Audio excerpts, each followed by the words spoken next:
Chapter 10. Trevor didn't open his eyes, not at first. When he did, Phillip's heart swelled right before deflating immediately again at the sight of how dull those once bright irises looked. There must have been some recognition there because Trevor's tail wagged limply at the sight of him. Perhaps it was only the sound of his voice that Trevor recognized. "I'm here. I've got you," Phillip said again, just in case that was the situation. "We need to get him in human form," Chris, the man with the dual-colored eyes, said. "We can't see his wounds properly under his coat of fur. If he's human, we can see what needs to be stitched up." Chris suddenly looked at him up and down as well. "You'll need stitches as well." Phillip had forgotten about himself while he held on to Trevor. He could already tell what the problem was, even with the fur blocking the way. Phillip had been bitten, but his fur coat had acted as a shield to that, keeping Luke's teeth from going any deeper in the time that Phillip had spent within those jaws. He was injured and bleeding, but he could hold out for a little longer. Trevor, on the other hand, was a different case. Luke hadn't bitten him. He'd slammed the weight of his entire body onto him again and again. Phillip was willing to bet that Trevor's wounds were internal and that those bloody splotches were from places where his bones had poked through. Still, getting him into human form might help with that. The bones had to break and realign themselves in order for the shift to be possible. Maybe they would be repaired when he had some human flesh on him. "Trevor? Can you hear me?" Trevor could do little but blink his eyes like he'd been drugged out or something. "Trevor, I hear you," he said through their mental link. Even his inner voice sounded bleary. "I need you to try and shift into your human form. It might repair your broken bones." Whether or not it would repair any internal bleeding or whatever else was going on inside of him remained to be seen. When he didn't reply, Phillip felt his head go light.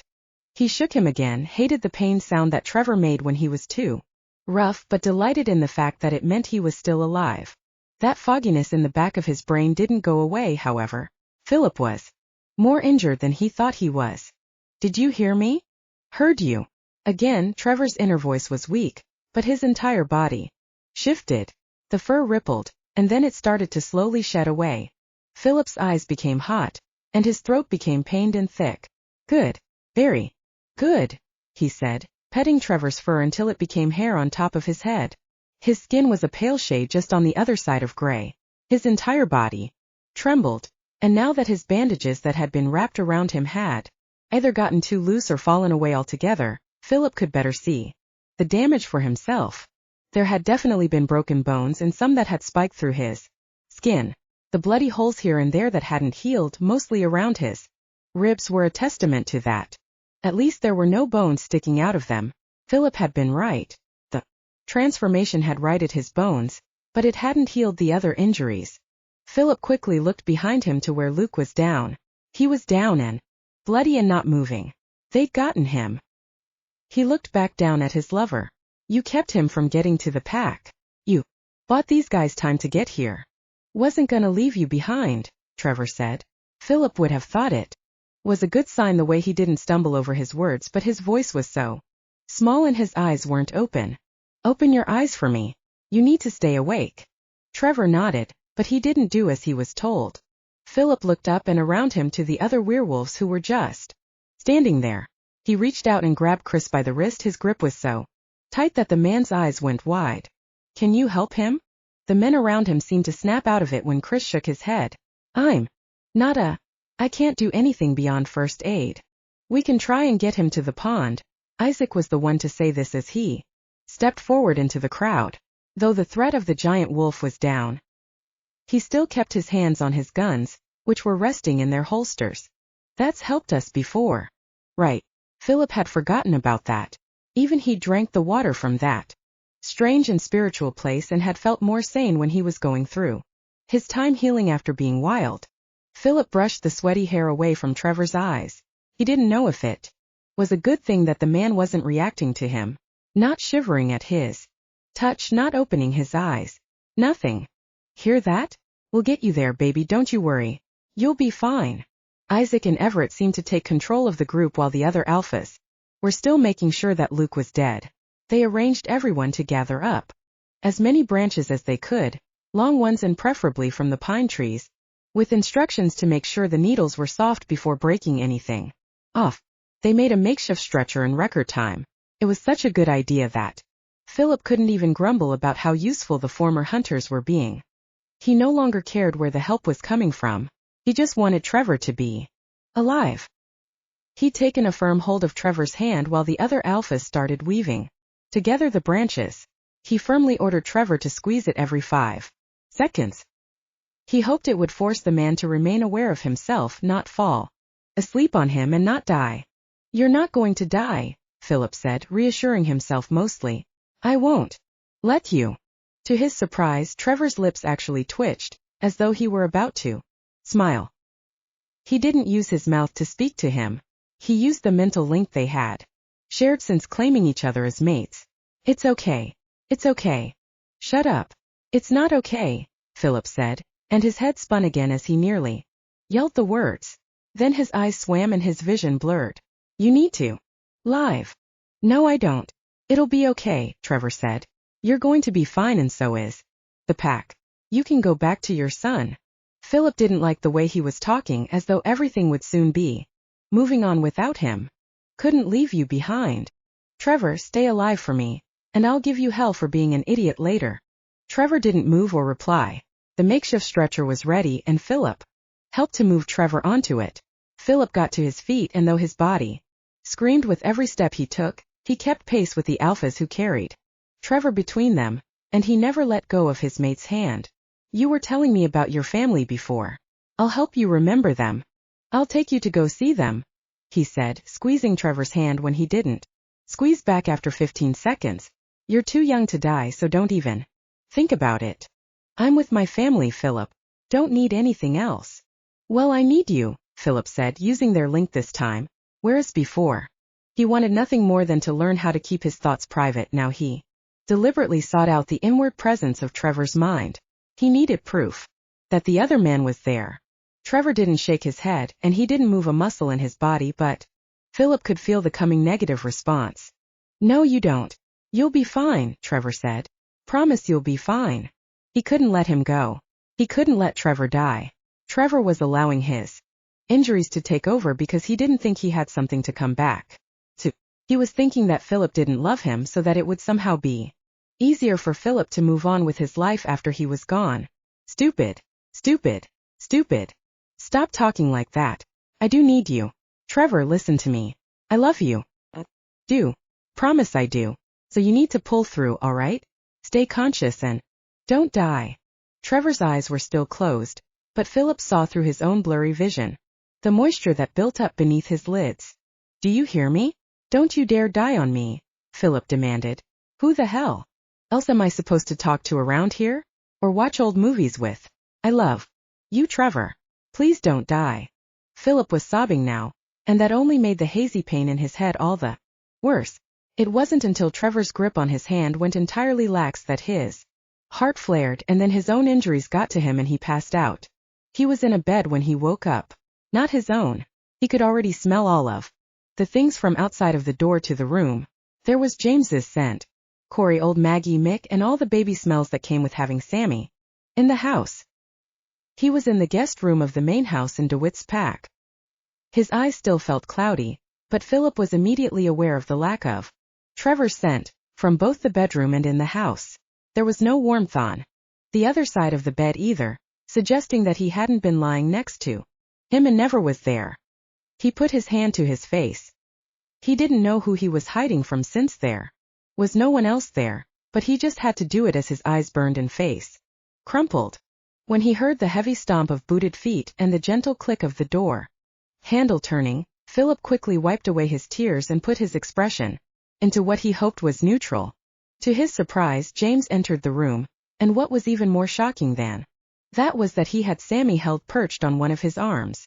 The boy sat on his forearm and had his little arms reaching up, trying to wrap them around James's large neck, but of course that was impossible for him to accomplish.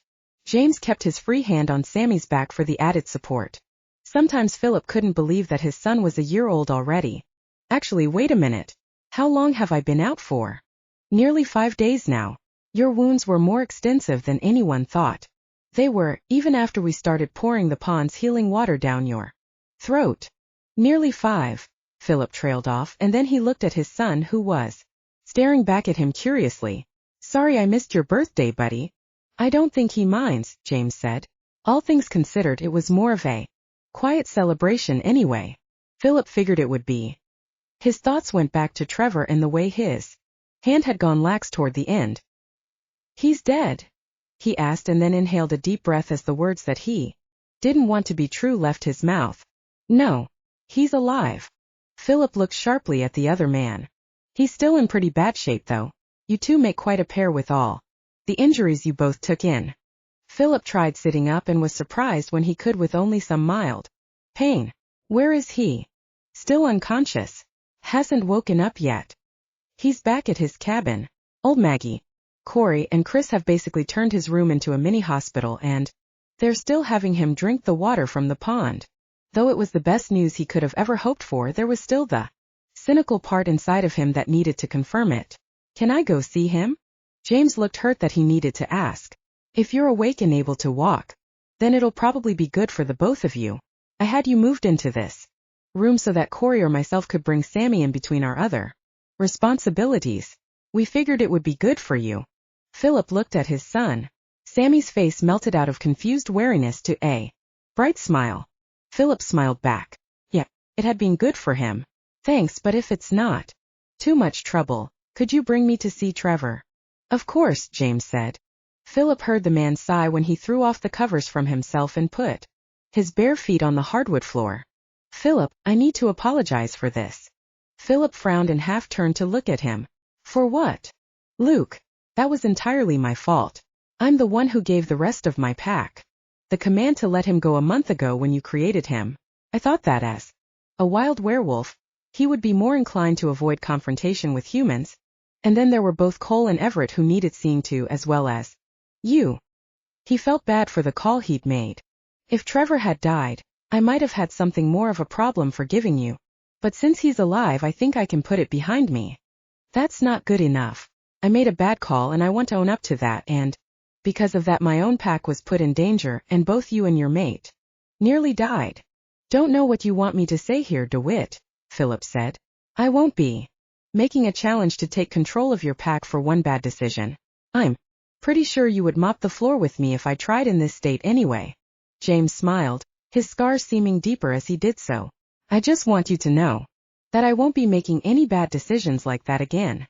Phillip nodded, accepting James's words and his hand to help him up. All right. Trevor's room smelled like every kind of over-the-counter drug that could ever be purchased. There were spare bandage rolls on his nightstand, along with several bottles of disinfectant and unsealed bottles of water.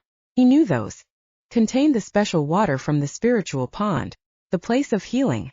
The water couldn't have been doing very much if Trevor was still out of it, but he looked more like he was sleeping rather than unconscious. His head was turned slightly to the side, and he was in bad need of a shave. Phillip hadn't realized how Trevor looked with a beard before. He'd never thought about it. Maybe the only reason why he didn't like it was that it was only there because Trevor couldn't take care of himself and was so injured that he hadn't even woken up yet. The blue blankets were tucked up and under his armpits, and his one hand rested lightly on his stomach while the other lay straight at his side. His heart stopped twice, James said.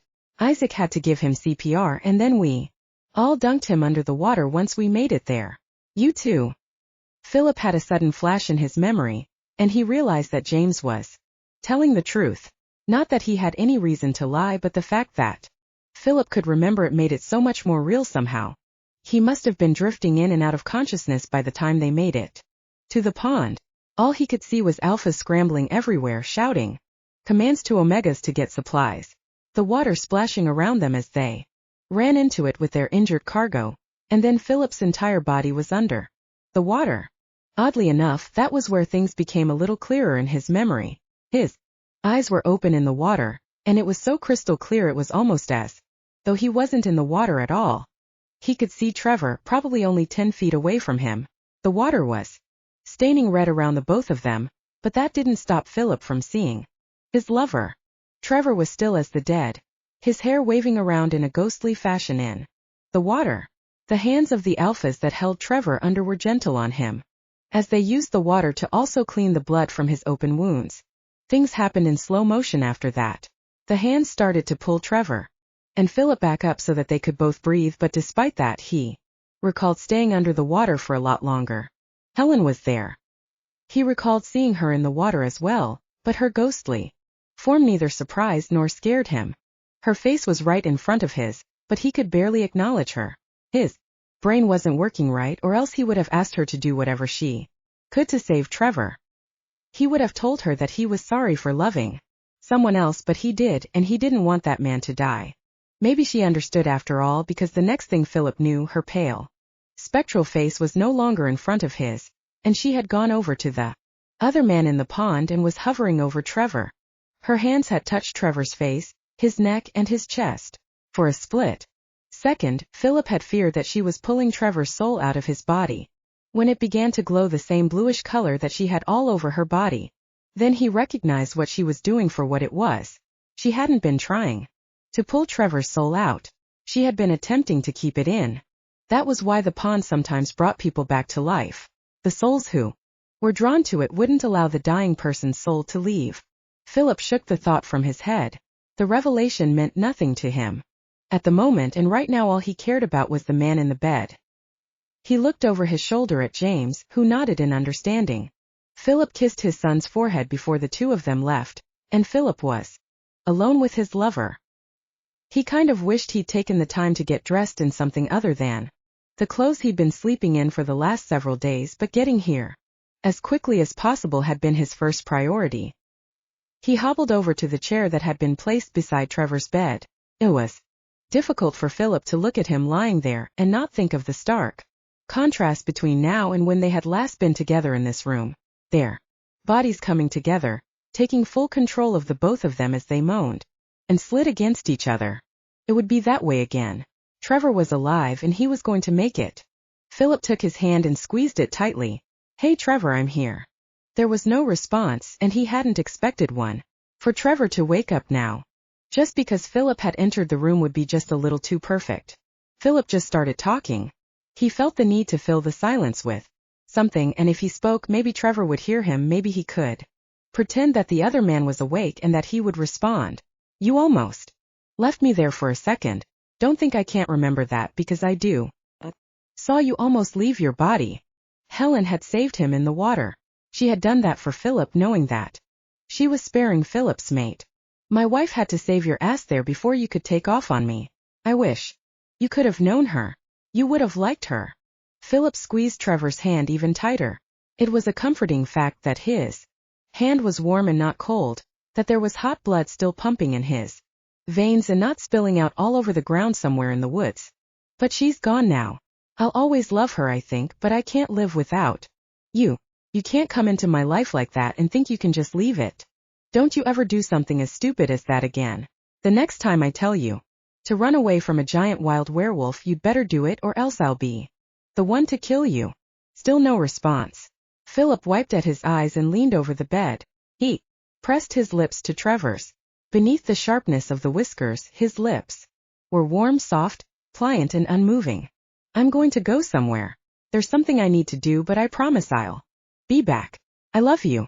Keep breathing." Phillip said he needed to go, but he found himself standing there, holding on to Trevor's hand for another minute before he was able to release the other man's fingers and turn toward the door. It was high time to let the Omegas back in here so they could do their jobs, check medications and bandages and things like that. Or hell, even to give Trevor another sip of that miracle water.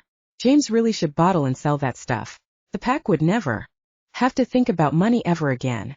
Phillip spared one more glance back at his lover in bed, and then he left the Chapter 11. Phillip went to the pond.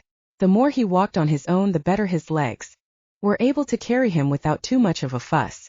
Still, after about 100 steps, he was willing to take hold of one of old Maggie's spare canes, if only to take the edge off from what was happening with his muscles. He didn't like holding it or accepting it from the Omega that was now following him at a slight distance, but yeah, it did help. He stopped when he made it to the clear water, just before his shoes could get wet. Phillip looked behind himself to where the Omega was shuffling around at the entrance to the pond. He would hear every word that Phillip said if he stuck around. He was in Omega, so it wasn't like he was there for Phillip's protection. The man's job was to make sure that Phillip didn't keel over or pass out or something. He was a healer Omega, that was his specialty, but Phillip was feeling good enough to be here on his own right now. Can you give me a minute? He asked. The other man looked up at Phillip's call. He was maybe in his early 30s, so he wasn't so young and inexperienced that Phillip's request would fluster him about the rules and whatnot. Instead, the man nodded and walked away. He would still be around. There was no way he would leave a man he considered to be a patient entirely alone, but at least now Phillip would have the chance to speak freely. Thank you for what you did. Helen, I can't even. He trailed off. He hadn't exactly come here with a speech all written out, and it wasn't every day someone spoke to a deceased loved one and had more than faith to count on. Their audience was listening. I love him. I think I did almost from the start, but was too caught up in what happened with us to want to admit it or even want to love him. I never wanted to hurt you, and I never wanted to tie you to me like that. It wasn't fair. He cleared his throat and looked behind himself one more time just to make sure that the other guy was still gone. He caught the man's scent and continued speaking when he was sure that he was far enough away and wasn't spying. I realized something today when my memories came back of what you did. Not that I can't let you go, that's keeping you tied to me, and my relationship with Trevor, well, I didn't want to put that under your nose, but clearly you accept it. Otherwise you wouldn't have saved him. People die, and the ones they love will always love them, but those spirits aren't forced to stay on Earth like you are, so I think I know what this is about. You're not being forced to stay here. You're here because you want to be here, because you think you need to be. Phillip inhaled a deep breath. His heart was thumping something wild inside of his chest, but he felt like he was ripping something out of himself, something that had been festering inside of him for so long now. He knew he would be better, healthier, and happier without it. I love you, but I love him now, and I want the rest of my life to be with him, but I won't forget you either. I want you to know that. I also want you to know that I'm sorry for what I've done to our son. That's what you're really still here for, isn't it? I abandoned Sammy to go on my own little guilt trip and nearly went wild, and now he barely knows I'm his father or about his mother. I won't do that again. I will take good care of him. He will always be able to rely on me, and so will you. I'll keep our boy safe. You don't have to worry about him anymore. Like what happened the first time he came here and realized that not only was the pond some sort of spiritual healing place, but also mostly haunted as well. The water seemed to glow. It was brighter than before. The clear blue flashed as though there were 100 spotlights turning on from beneath the surface of the water. Phillip had to raise his hand to cover his eyes against the light. It didn't dim down and he could barely see, but he did see the shadow that appeared in front of him. No, not a shadow. It had a shape and features, soft with kind eyes, but the light was so bright he could barely make out more than that. Helen. Gentle hands touched his wrist, pulling his hand away from his eyes. He had to squint against the light, but he could still barely make out the face in front of his. There was no scent to the ghost, only touch and what little sight he had left. She seemed to be smiling at him. Relief crashed through him like a wave, and the weight he hadn't known he'd been carrying on his back vanished, making him feel lighter, taller, and more in control of himself. Those ghostly fingers kept their touch light on his arms, and they traveled up and up, flickering past his shoulders and up his neck until they were on his cheeks. Helen brought his face down, and for the first time since before she died, he felt the sensation of her lips against his. It was their goodbye kiss. It was chaste, it made his heart ache, but it didn't make him yearn for anything more. The light suddenly vanished, as quickly as though someone had flicked off a switch, and with the light also went Helen. Phillip tried to open his eyes, but bright flashes were still blinding him. He blinked several times and then rubbed his face, but that didn't exactly help. All he knew for sure was that she was gone. He was entirely alone in front of the pond. Helen had moved on. Phillip stumbled around blindly for a minute, trying to find his way back, but the spots in front of his eyes were persistent. A hand grabbed him by the elbow, and he tried to shove it away until the voice of the Omega he'd come with spoke to him. Sir? Are you all right? I saw you struggling to walk. Didn't he see that bright light? He couldn't have gone that far away. I'm fine. It's just I'm waiting for the spots to go away. Spots? Didn't you see that light? The Omega hesitated for a second, and it was then that Phillip realized that the light had only been visible to himself. I'll take you back home to rest, sir. You're still healing. Phillip really didn't think he was. He was going to go stir crazy just staying in his room drinking more of that water and taking meds for the headaches that seemed to come and go. He wished again and again to go and see Trevor, to stay by his bedside, but old Maggie had been adamant that rest was good for him too. At least Sammy was always available. His smile made Phillip brighten up and he enjoyed playing with his toys with him. Phillip read him a bedtime story. For the first time in a long time, Sammy was more interested in the bright colors of the pictures, but he was a good boy who stayed mostly seated on his lap the entire time. The worried look on Corey's face when it came time for them to put the boy down for the night didn't go unnoticed by Phillip, or by Corey's mate it seemed. James watched Corey holding the boy in his arms walk out of the room and toward Sammy's nursery. Phillip felt a lump of guilt lodge in his stomach. He was still on his bed, sitting above the covers since his stumbling around near the pond had been reported. He wasn't allowed to do much walking lately.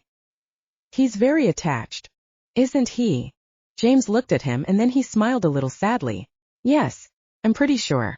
You know we'll never be able to have children and adoption is unlikely, and when your pup was dropped in our lap. Phillip winced. I'm sorry about that. James shook his head. Don't be. I didn't mean it like that, but yes, Corey is attached to him. I tried to tell him not to get too close, that you would eventually be coming back for the boy. James looked him up and down, and he seemed to know without even asking for the details on the matter. I guess that's going to be soon? Phillip nodded. Yeah, I'll always be grateful to the both of you though. He looks happy and healthy. That's better than what I've done. James nodded gruffly. He folded his arms and turned away. Trevor will make an excellent partner for you to raise him with. He was always good with Sammy whenever the two were near each other. You're very lucky. Phillip was very lucky. He would also have to be blind not to see that, despite what James had just told him about warning Corey against becoming attached, James had attached himself to the pup as well without intending it. There was nothing Phillip could do about that. Sammy was his pup, and once Phillip was back on his feet, he was going to start raising him again.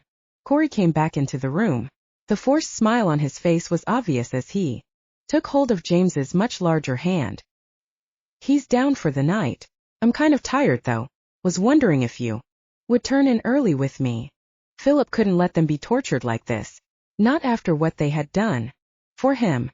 Actually, Corey, James, there's something I've been meaning to tell you. Both. They looked at him. Corey's face was the most concerned and fearful. It was almost like the poor guy expected Phillip to deny him access to Sammy ever again after this.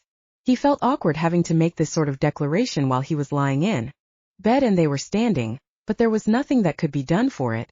Was there? Listen, you both have done something so amazing for me. I can't ever repay you for watching over my son. He cleared his throat, the emotions of how terrible a father he'd been lately catching up with him. You both know that most werewolves don't really have any families, and the ones they do are the ones they made. Helen and I were no different. We neither had any parents or siblings to turn to, and if neither of you would have taken care of my son, I don't know what would have happened to him. I was hoping that you would both want to take over the role as his godparents should anything else happen to either myself or Trevor. Phillip watched their expressions closely, and judging by the way James smiled and Corey hugged him, he was willing to bet that the answer was affirmed. Chapter 12. He waited for Corey and James to leave his room and then for the last med call for the night. Phillip took his pain pills and drank the water from the spiritual pond, though he was pretty sure the water had done for him all that it was going to at this point. He waited for the house to settle after that and for the noises in the other rooms to die down with sleep. It took a particularly long time before Corey and James's hearts slowed down to a normal sleeping pattern. Phillip could imagine why, but he wasn't going to. At around 1 in the morning, he decided to make his escape. It was much more difficult than most people thought it would be, getting out of a werewolf house unnoticed. To do something like that required making almost no noise whatsoever, especially in a house where even the slightest creak in the floorboards in the Middle of the night could wake the occupants and have them out of their rooms. And in attack mode. He didn't take the conventional route. He walked to his window as silently as he could and opened it. If anyone in the house heard the noise, small as it was, they would likely think that Phillip was merely getting some fresh air. The nights were getting warmer now. He sat on the windowsill and had to lift his legs to get them up and over. It was pathetic, but it worked. He was outside and walking, limping with the most determination he'd ever had toward Trevor's cabin. He would be spending the night with his lover, and he was going to do it, either in that little uncomfortable chair beside his bed, or, if he could, somehow manage to wake the man this time, perhaps crawl in with him and sleep. Like that. This was happening. He had to make sure Trevor knew and that he believed him. Once again, Phillip had to use the window, but this time he had to be extra silent about it. No one inside would assume that Trevor was getting up to have some fresh air, not when he was still in bed. There were no bars over these windows. There were bars over some of the windows in the pack, but that was only to help keep out intruders. It was discovered quickly that such a thing barely helped at all when the intruders were wild werewolves, so James had ordered the bars to be removed, and all new rooms and houses that were being built were not to have them. That was good news for him. He'd just gotten his fingers under the wooden frame of the window and was slowly starting to slide it up when it shot up faster than he had anticipated, and his heart lurched into his throat at the shadow he saw there. Phillip. Trevor's voice. It was raspy and low, but it was there. He stood stupidly for a minute, his brain digesting what he was seeing. He sputtered when he finally spoke. "You're awake." Trevor leaned out the window a bit, the light of the moon illuminating his features. Shadows were under his eyes, deep ones with matching backs. If he was awake, it was because he'd woken up recently, it seemed. "Why are you at the window?" Trevor asked, a frown on his face as he was no doubt thinking of what could possibly bring his lover to that spot at this time of night. "I was coming to see you. To sit with you," Phillip said, feeling utterly stupid. Trevor's mouth was so close he really couldn't help himself. Phillip's hands seemed to move of their own accord as he reached up and took hold of Trevor's face. The beard was still there, and it still scratched against his mouth when Phillip kissed him. Trevor's lips were chapped and rough, and his mouth had the sort of taste that came with morning breath. Phillip couldn't force himself to pull away from the sweetness of it. Their kiss deepened and their tongues touched, reintroducing themselves to each other. Phillip's heart was pumping, and he could hear Trevor's doing the same.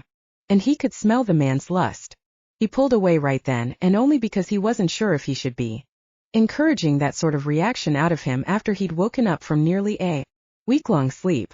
That didn't mean that Phillip removed his hands. "How are you feeling?" Trevor smiled at him. "Kind of like shit. I'm starving and my body feels like it was run over with a bus, but otherwise I think I'm doing okay."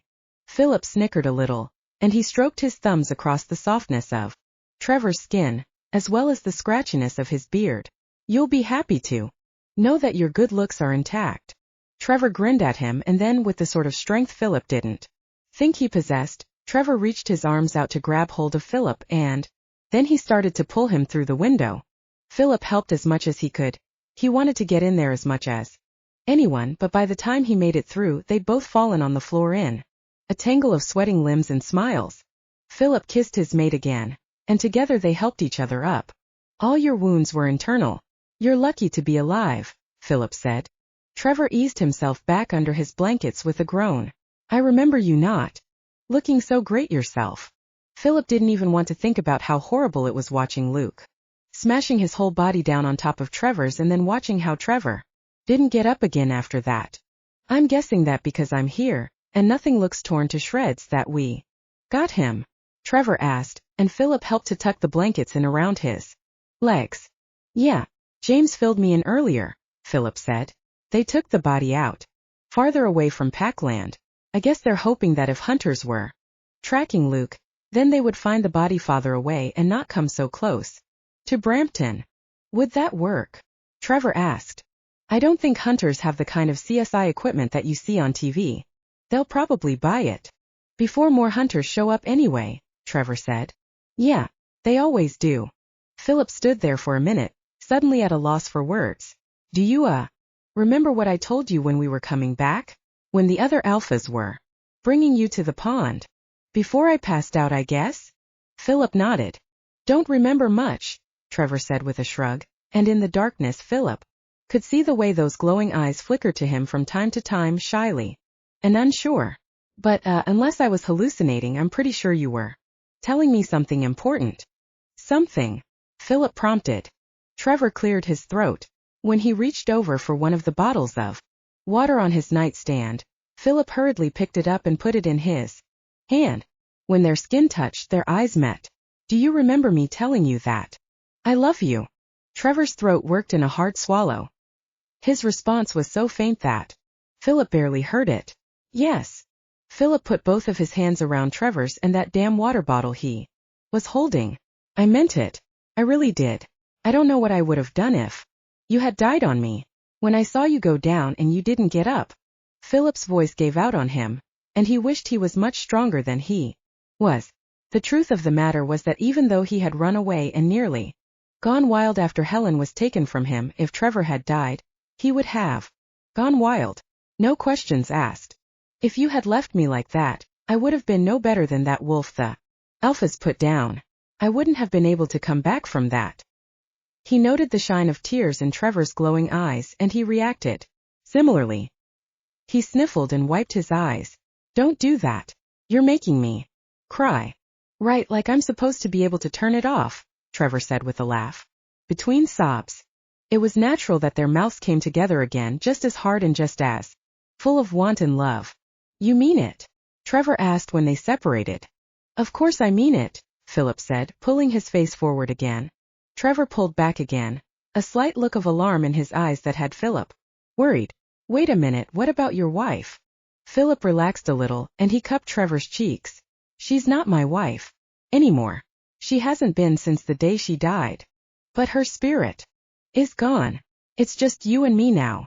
Trevor laughed again through his tears, and then they held each other, hugging over his bed until Trevor finally managed to pull Phillip in of it. You sure? Phillip asked.